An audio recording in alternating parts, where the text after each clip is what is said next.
Picture a caravan stretching so far across the Sahara that the front of it arrives at an oasis 3 days before the back of it.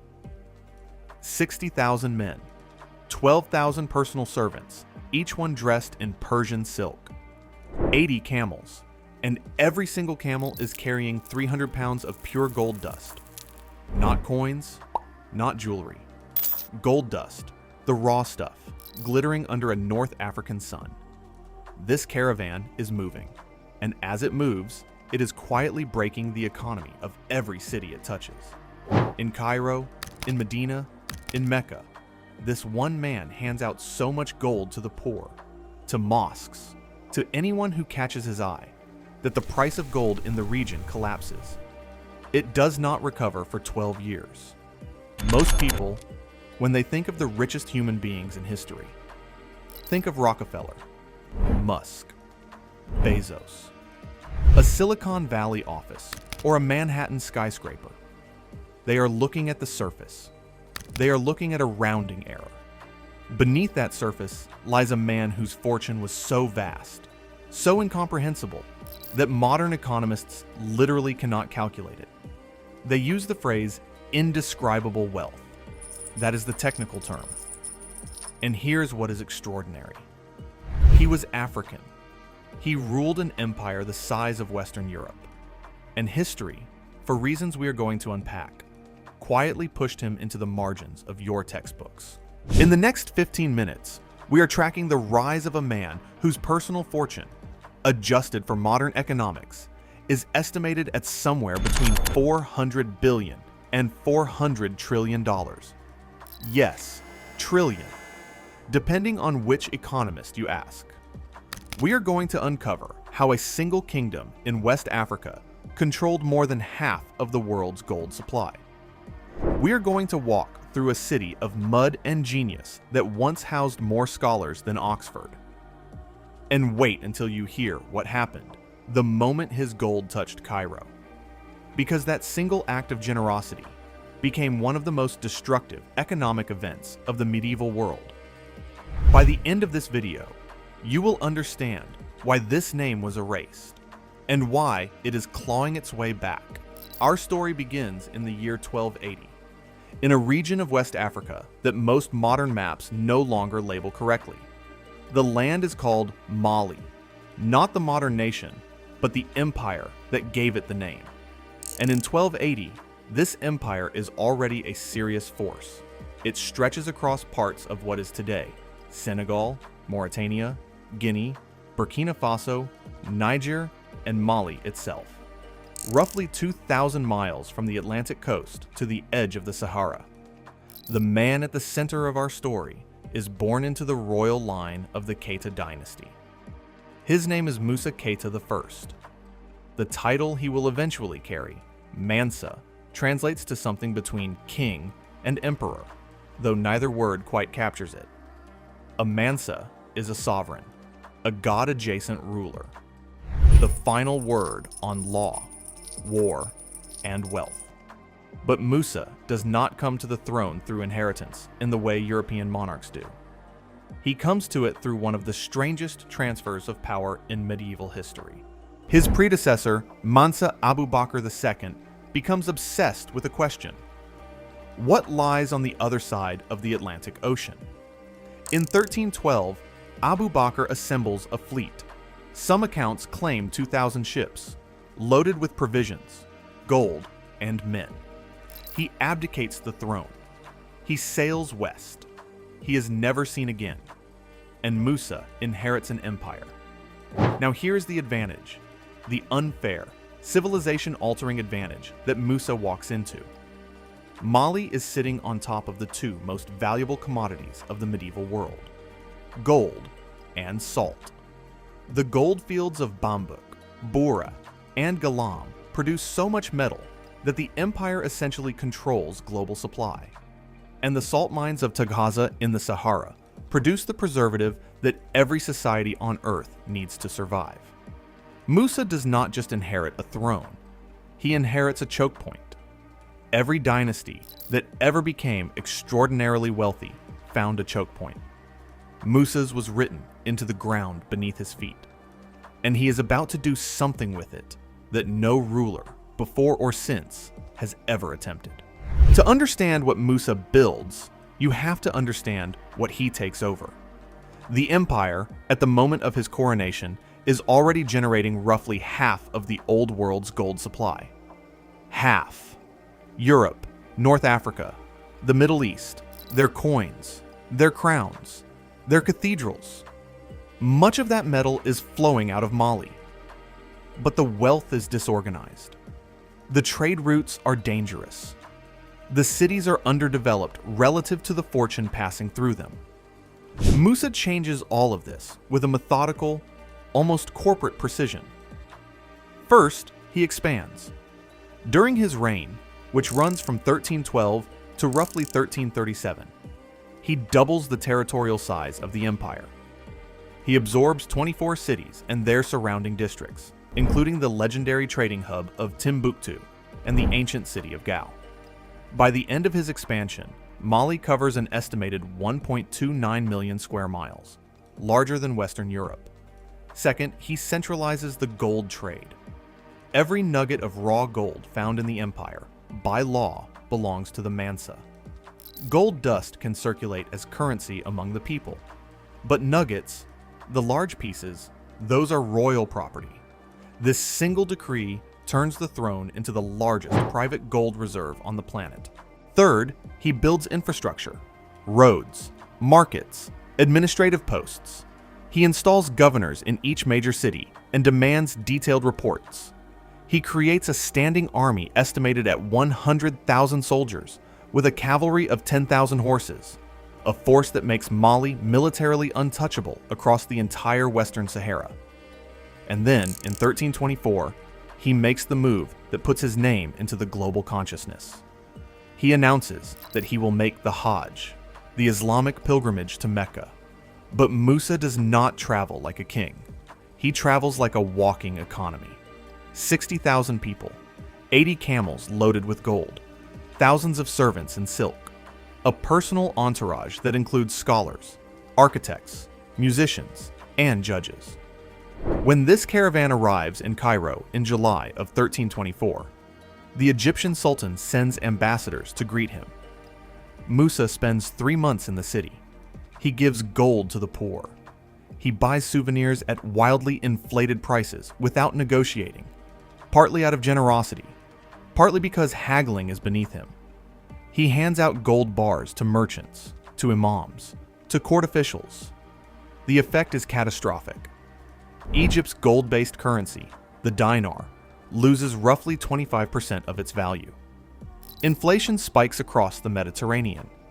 Contemporary chroniclers write that the damage takes over a decade to reverse. One man, one trip, one economy broken, and he has not even gone home yet. Now, Musa died nearly 700 years ago. So when I say the empire today, I mean the fingerprint he left on the world. A fingerprint that is still pressed into the architecture of global finance, religion, and education. Let's start with what he owned during his reign, because the numbers are genuinely hard to process.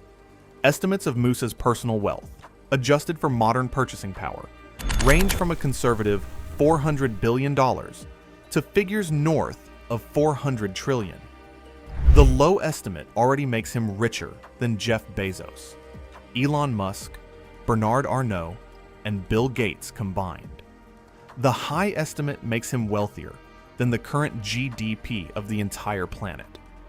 The reason for the massive range is simple. Musa did not have stocks, he had gold. And gold in the 14th century had a purchasing power that is almost impossible to translate into modern terms. A single ounce of his gold could buy a small farm. A single camel load could build a mosque. A single caravan could destabilize a nation. At the height of his power, Mali controlled an estimated 2/3 of the world's gold production. Not Africa's, the world's.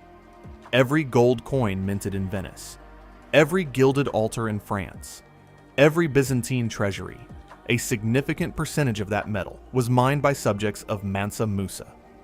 His empire contained over 400 cities. Its capital, Niani, housed palaces, libraries, and markets. But the crown jewel was Timbuktu, a city he transformed after his pilgrimage into one of the greatest centers of learning in the medieval world. By the 15th century, Timbuktu's Sankore University had an estimated 25,000 students in a city of 100,000. Its libraries held between 400,000 and 700,000 manuscripts on law, astronomy, mathematics, medicine, and theology. At a time when Oxford had a few hundred scholars, Timbuktu had thousands. Every time you walk past a grand mosque with a distinctive mud brick style in West Africa, you are looking at architecture commissioned, directly or indirectly, by this man. Every time a historian references medieval gold flows into Europe, they are tracing a river that began in Musa's mines. His fingerprint is on the modern map, the global economy, and the very idea that sub-Saharan Africa produced one of the richest civilizations the world has ever seen. To live as Mansa Musa was to live inside a different physical reality. His capital palace at Niani was built from cut stone and imported Andalusian plaster, materials that had to be carried across the Sahara at ruinous cost. The throne room was lined with elephant tusks, and contemporary accounts describe silk tapestries from Persia, Chinese porcelain obtained through Cairo merchants, and floors covered in rugs woven specifically for the royal household. The Mansa did not walk into a room, he processed into it. Accounts from the Arab historian Al-Umari, who gathered testimony from people who had met Musa personally, describe the scene. The emperor is seated on a raised platform of ebony. Behind him stand pages carrying silk umbrellas topped with a golden falcon the size of a hawk. On either side, armed guards hold swords of gold. Musicians play horns and drums. Petitioners approach on their knees, pouring dust on their heads as a sign of humility. He owns, quite literally, thousands of horses, a status symbol in an empire where cavalry equals power. He owns a private fleet of riverboats on the Niger. He sponsors the construction of palaces in multiple cities so that he can travel across his empire and sleep in royal accommodations every night. His wives and concubines number in the hundreds. His personal wardrobe includes silks, brocades, and embroidered robes imported from as far as Granada, Damascus, and Guangzhou. The jewelry worn by his court, gold anklets, bracelets, torques, is so heavy that foreign observers describe it as armor rather than ornament. And here is the contrast. While European kings of the same era are eating off wooden plates, sleeping in drafty stone castles, and wiping out entire treasuries to fund a single crusade, Musa is handing out gold bars as tips in Cairo markets. Every time you see a Hollywood depiction of medieval royalty, the feasts, the courts, the processions, understand that the wealthiest version of that lifestyle, by orders of magnitude, was being lived not in London or Paris, but in a city on the edge of the Sahara that your history teacher probably never mentioned. Here is where the story turns. Mansa Musa was not just a rich king. He was the architect of a soft power apparatus that reshaped 3 continents, and then, quietly, was written out of the story. During his pilgrimage, Musa did not just spend gold. He recruited. He brought back to Mali the Andalusian architect Abu Ishaq es-Saheli, paying him an estimated 200 kilograms of gold to design new mosques and palaces in Timbuktu and Gao.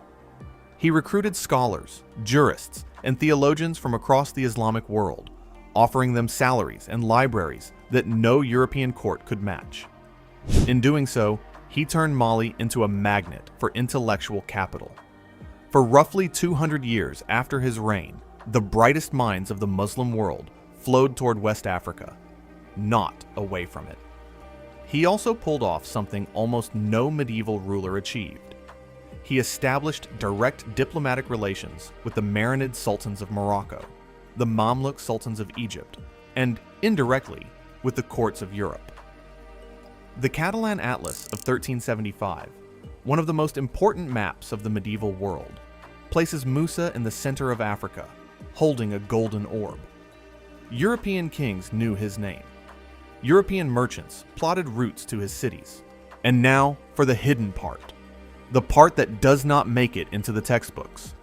When European powers later began carving up Africa in the 19th century, the narrative of African civilizations, of African empires that rivaled and exceeded European ones, became politically inconvenient. A continent full of Musas undermines the moral architecture of colonization. So the story got smaller. Timbuktu became a punchline, a byword for somewhere impossibly far away, rather than what it actually was. One of the great scholarly capitals in human history. Musa did not vanish from history by accident. He was shrunk on purpose. Musa died somewhere around 1337. His son, Mansa Musa, inherited the throne, and almost immediately the empire began to wobble. Musa ruled for only 4 years. His successor, Mansa Suleiman, Musa's brother, managed to stabilize the empire for another 2 decades. But without Musa's combination of military discipline, religious prestige, and sheer personal gravity, Mali could not hold its size. Over the next century and a half, the empire fractured. The rival Songhai Empire, centered in Gao, eventually absorbed most of Mali's territory, including Timbuktu, by the late 15th century. The gold kept flowing, the scholars kept writing, but the name Keita receded, and then something strange happened. In 2012, a study by the website Celebrity Net Worth, later reinforced by economic historians, crowned Mansa Musa the richest person in human history.